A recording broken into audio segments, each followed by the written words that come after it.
Gipakusgan sa lokal nga panggamhanan ang mga lakang o programa kontra sa nagkataas nga kaso sa sexual abuse o rape diin pinakadaghan sa mga biktima, mga minor de edad karong tuiga 2022. Sumala ni Lorna Mandin, Integrated Gender and Development Division kun IGDD Head, aduna ni mga komprehensibong lakang ang dakbayan aron mabatukan ug mapugnan ang mga pagpangabuso. Matod ni Mandin, 2019 adunay duha ka mga dugang nga mga abogado nga gi-hire para motutok gayud sa mga rape cases. Para i-report, kinahanglan din pag-prepare sa affidavit or mga elements sa crime present pa na dahil sila mga abogado na mga istorya, na abogado makatabang sa police station.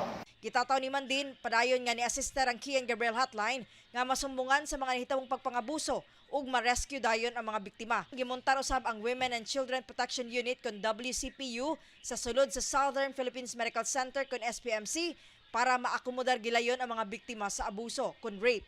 Sumala ni Mandin, gitutukan nila karon uban ang Davao City Police Office Women and Children Protection Desk kun WCPD sa pagpakusog sa prevention and education efforts sa mga barangays ug sa Department of Education karon nga balik na ang face-to-face classes. Sa datos sa WCPD, gikan Enero hangtod Agosto 2022, nakatala og 82 ka mga minor de edad nga nag-edad 17 anyos paubos nga mga biktima sa rape ang dakbayan. Kasama mo sa balita ug serbisyo publiko, reaching millions nationwide and worldwide for 70 years, Radyo Man Aimee Ginita, Tatak RMN.